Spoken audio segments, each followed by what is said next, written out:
What's up, crypto junkies? Coming at you with another news video today. It's what can I say? It's a little bit of a slow day, but I assure you this video has some funny stuff to cover. Let's start with the serious stuff up front. Bank of America is leading with the the sheer amount of patents that it has right now. IBM has applied for another blockchain patent. Here we go. Let's roll into today. We've got Charlie Shrem, who actually went to prison. He went to prison for helping people convert cash into Bitcoin to buy drugs because he's bought 2 Maseratis, 2 powerboats. Congratulations. That's a pretty good lineup. 2 Maseratis, 2 powerboats. I would have just gone with 1 and 1, but the boat's probably 2, small and a big. One of them 32 feet long and a $2 million house in Florida, along with smaller pieces of real estate. He spent a year in jail, and now he's about to get sued by the Winklevosses, which, that's pretty standard for them. I don't know. I don't really like those 2 guys that much. I don't mind Gemini and what they've created there, but I had some interaction with one of them. I don't know who. They both literally look the same. And I kind of think that they're not that great. Now, Charlie Shrem is back in the news and facing a lawsuit. I like this infographic. We just need the Snoop Dogg face right there. There it is. We have Michael Keaton, who's supposed to be playing John McAfee in an upcoming King of the Jungle movie. It's cool, I guess. There's a lot of people in the blockchain space that look up to John McAfee. I personally don't. But he's a big talking head. He wants to run for president in 2020 just to really talk about crypto and bring it to more people. So I like that. I like that aspect of it. You know, what he's done with his wallet, the unhackable wallet and things like that. And some of the stuff that he says, I just personally think is stupid, but I like what he stands for in crypto. I don't have to like him outside of that. Okay, next. Take a look at this. Huh? Timestamp. And then what do we got here? Yeah. And then, yeah. So the drama continues, and it would appear, my friends, I know, breaking news, this is shocking. Brace yourselves. Craig Wright has unfollowed Roger Ver. I know. Gah. And Roger Ver has unfollowed Craig Wright. Today is a day of all days that will go down in the history books, my friends, as a tragic day. This actually happened a couple days ago. But the bullshit is continuing on and only mounting. The debts may be mounting for Bitmain, but the bullshit is definitely mounting. So CoinGeek is, what's that guy, Calvin Ayre, whatever his name is. He basically runs that. Calvin is still buddies with the fake Satoshi as a reference to Craig Wright. Dr. Craig Wright, if you want to call him that. Those two are kind of going together, and they posted another weird thing on CoinGeek, which was like calling of arms to support the real Satoshi vision. Very strange what's going on. Funny to watch for somebody like me who doesn't give a either way. Yeah, this is what we're dealing with in crypto. When we literally are sitting on these digital currencies that have the potential to save the world. There are starving kids right now in third world countries all over. And we got these knuckleheads that are all just playing ego games. Oh no, I'm the real Satoshi. Bitcoin Cash is the real Bitcoin.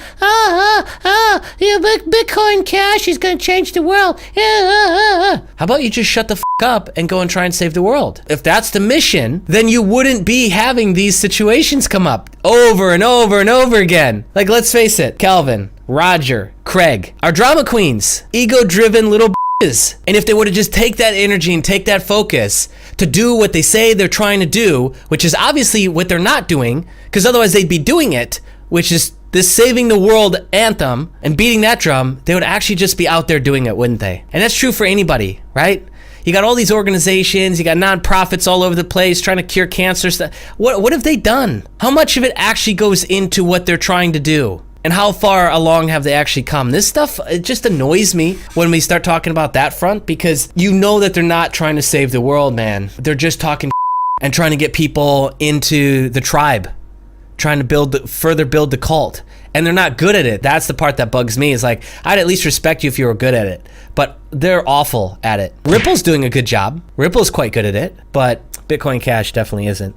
So we can assume that this will get worse before it gets better. And things will come to light. A lot of secrets will come out, I'm going to assume. We'll just have to stay tuned and watch, right? Okay, next up, we got MasterCard. This reminds me of like a little kid who's like complaining on a sports team that the other team is cheating or like fouled them, but the ref didn't call the foul. Reuters reports that MasterCard has formally complained to the US government that the Indian government is deliberately promoting domestic payment networks over international ones like MasterCard, and that the Prime Minister has actively used nationalism in promotion of payment processing network RuPay. Well, I can tell you right now that if RuPay was created in India, which I'm about 99.9% sure it was, wouldn't it be in their best interest to do that? I understand that there's an ISM for everything, right? An ism for everything. They're a country with over 1 billion people. Like, they should be selfish before they're selfless. Just like that age-old saying, like, before you can save the chick or save the rest of the planet, you got to kind of save yourself, right? If you can't pay your bills, then how are you going to go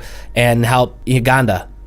I don't see this as a bad thing. MasterCard recently filed a patent for fractional reserve Bitcoin, which is a fucking nightmare. Then now they're complaining, and all along they're saying that Bitcoin and cryptocurrencies don't really mean shit. So which is it? Which is it, guys? I don't know. Yeah, I think they should be all for the RuPay network personally, to ensure that their country is strong, to ensure that they can be okay, to then help other countries. Next, this is a couple days old. Well, no, by the time you're watching this is a day old. S&P 500's wild ride makes US stocks more volatile than Bitcoin. That's right, you heard it there first, folks. Bitcoin has been so low on volatility that now we're literally getting a Bloomberg.com article comparing the S&P, which has been not so good, and that volatility, to Bitcoin. Look at the chart, S&P 500 to Bitcoin. I think that's a little funny because everyone in the traditional stock market, the S&P 500, they don't want volatility, which is why they're there. Isn't one of their like main bullets and, you know, points and gotchas on Bitcoin, isn't it the volatility? Can't be taken serious because the volatility, right? 10 days, 1 day, you know, it's just hypocrisy, really. This is the last piece I wanted to end on. Interesting enough, the cost of mining Bitcoin has gone up a lot, yet it's still getting mined out the They're basing it off China, which has the best electricity costs. As portrayed by the research of blockchain analyst Barclay James, the break-even cost of mining Bitcoin at 35 million terahash per second is around $6,900. The formula employed by James considers the hash power of Bitcoin network, the hashing power of the ASICs Bitcoin miner, and the efficiency of each miner in producing BTC. Here's the formula. So this article just further breaks it down, but essentially the cost to mine Bitcoin is higher than the current cost of Bitcoin itself, but yet we keep mining it, and the hash rate is going up. So it will be interesting to see what happens with this. This is something nobody's really talking about, but it should be a serious concern. There should be more people talking about this, right? The cost is going up, but the actual price is down. So that's active suppression, active manipulation through, at minimum, futures contracts. Because just imagine if there was no futures contracts. What would you have? You would just have whales, and you would have an actual limited supply. You'd have a real circulating supply of 21 million. That's all I got for you guys today. You can read all these links underneath the video, and if you aren't completely sick and tired of hearing about the US-China trade war, you can of course read this full article, which gets down into the super details about what that means. And you can check out the rest of the links underneath this video. Just take a second, click the like button. It means so much. It gets this video out and gets more eyeballs on this. If you're brand new to the channel and you found us, congratulations. Take a second, click the subscribe button, hit the bell notification, and watch that email inbox because there'll be more videos dropping soon, my friends. See ya.